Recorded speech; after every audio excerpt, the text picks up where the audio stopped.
Hi, guys. You're unlucky today. Sandra and Danielle are not here today. You have me all by yourself. So while you're sitting there, while you're driving in the car, you're listening to the radio, all you're going to hear is me. And I'm also here with one of the nicest men you'll meet in the city of Tucson is Rigo Arce, who is the owner of Rigo Pest Prevention here in Tucson. It's a local company in Tucson. And during the break, we thought about something that we thought we'd bring up. At the fact is that you guys will start to be traveling over the holidays now. A lot of traveling is going to be going on. And Rigo said, don't forget to pay attention to the bed bugs. So let's talk about bed bugs. Let's talk about bed bugs and keeping that movie theme, planes, trains, and automobiles. Listen, we're doing real good with these shows today. Splash. Splash. That's it. That's it. Yeah, she breaks the lobster. All right. Yeah. So, seriously, a lot of travel. And when you travel, you certainly run the risk of picking up some hitchhikers, right? Namely the bed bug. Right, Rigo. And so even the finest hotels, 5-star, 4-star, you could easily stay a night or two and unsuspectingly have some bed bugs get into your luggage, your shoes, things like that. So when I travel and I go into a hotel room, first thing I do is I leave my luggage in the hall or right at the front door when we get in, and I check out that bed. I pull the bedding, I look at the mattress, the box spring, and the headboard. And you don't even need a flashlight necessarily. Our phones have flashlights on them. But you're looking for blood. You're looking for staining, obviously, if you see any insect. And I highly recommend it because, again, I've talked to a number of people over the many years, and sure enough, I meet people that didn't even think of it, and they bring them home. When you do get home, I always leave all my luggage in the garage. Right, okay. And I unpack from the garage, and then I inspect my suitcase and make sure that there isn't anything in there. I know it sounds a little over the top, but I'll tell you right now, I've been in the bug business for 34 years. I do not want bed bugs in my house. Even the early stages, I just don't. And anything I can do to prevent that. So if I do suspect I have a bed bug issue or I brought some home, I get that luggage out in the backyard, out in the hot sun. Certainly they can be treated. You can put them in a big, thick, black, garbage bag, yard bag. Leave it out there for a week. Let that sun just bake it. That'll help. And I launder all the clothes. Right. And if you do those things, you should be good to go. Again, you really want to be careful of what you potentially could be bringing home. So when you're traveling, be sure to check out those rooms, check out your luggage, and when you get home, do the same. Okay, I did all that stuff, and I got unlucky enough to where, darn it, bed bugs got in. Yeah. What do I do? Okay, well, you definitely want to call a pest control company, and you've got some options. If you catch it early enough, you can have what we call topical treatments, pesticide treatments, highly engineered to attack the biology of a bed bug and not mammals. Okay. Vacuuming is king. I say that actually when I do my training with my staff. Vacuuming is a wonderful pest control tool.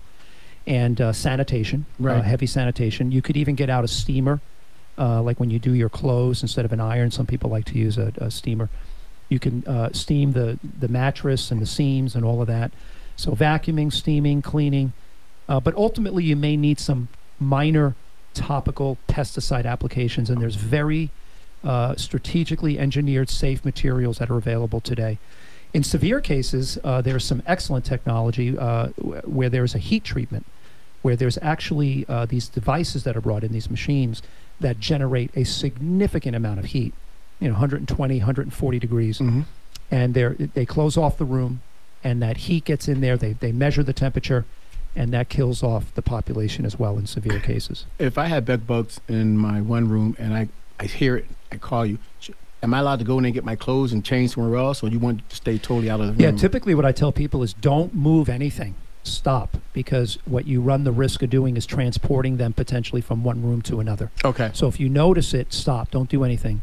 And then we instruct them, get that laundry done, immediately to the laundry room or to a professional cleaner, and get everything laundered, and just leave the room alone. And when we get there and we begin to do the vacuuming and the sanitizing and the treatments and all of that, the quicker somebody can make that phone call, the better chance they have of resolving the problem and not spreading the problem. That's my concern is the spreading. Yeah, a couple last tips. Used furniture is really dicey these days. You want to really be careful where you're buying your used furniture from if you're doing that.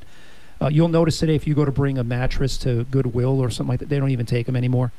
Wow. Yeah, they're just, a lot of these, Salvation Army, Goodwill, so forth, they're being very choosy on taking used furniture because it's such an epidemic. Mm-hmm.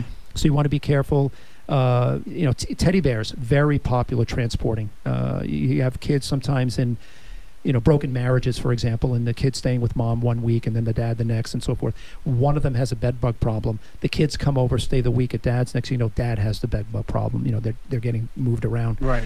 So, it's easy. Even going to the movie theaters or riding on a public bus, you can pick up bed bugs.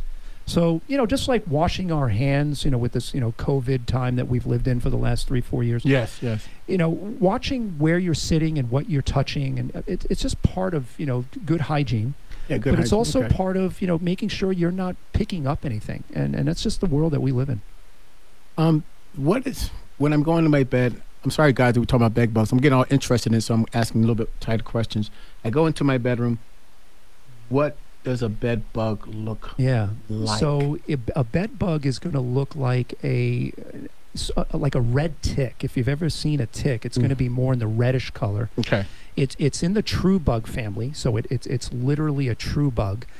It is going to be oval in shape, fairly flat, and depending on where it is in its growth stage, it can be translucent, or it can be a very, very dark burgundy-ish red. Okay. But they're going to be fairly small, oval, and flat. They're going to be on the bedding, the box spring, or the headboard. Those are going to be the 3 most popular places. From there, they make their way up the wall, and they could get behind picture frames, wall outlets, hanging objects, things like that. You're also going to be looking for any staining, any blood staining. That's really the telltale sign. And you might even see dark peppery spots where they left their trail, and it's actually that's fecal matter where they're actually staining. So you're looking for the signs on your sheets, pillowcases, and again, the bedding. Yeah, everyone's calm down, relax. We just want to tell you a little bit. We just want to prepare you for things that it's holiday season. We want you to be cheerful, but we also want you to be safe and to do some hygienic things, so you can sit back and take care of yourself. Yeah. You don't be worrying about this stuff when things come up. That's why we have Rigo here to sit there and just remind us of things that sometimes we just forget. You go through life just rushing through life, and you forget that I take some little controls every now and then. Yeah, big thing is we get this a lot, but people just call and they're not sure. So everyone listening, I tell, make a phone call. Just have someone come and look at a professional set of eyes. That's a phrase I love to say. And just make sure you don't have a problem. So if you see something, I don't mind when people call and we get there and it's not a bed bug. Or it's not a termite, or it's not whatever. It's always wise to be sure, and doing a sanity check is a good thing to do. I thought that when we come back from the break, we talk a little bit about maybe the pre-inspection, what you guys do for pre-inspections again, and how you do that. Absolutely. Free of charge, and also talk about what your opinion of, or what you think about the fact that we have local pest control over it, having the big box stores doing it, and how people want that personal touch to. Because you want to know the person you're dealing with, you're going to see them again. Yep. And over again. So I love that when the people you send, we see the same people, the same shirts all the time Super coming important. in. Absolutely. We're going to have that. So we'll be back. We'll talk a little bit about that. We're heading to the break. We really appreciate you guys supporting us. We're here with the I Am Real Estate Show. You're listening to the show on 1030 AM The Voice. We'll be back with more of the show on the topics of pest preventions. So stay tuned. Looking to buy or sell your home, or if you have any question concerning real estate, call the Johnson Smith team at 520-850-1725 is Sandra. 520-904-7711 is me. 520-373-6864 is Danielle. We're from the Indie Realty team. See you.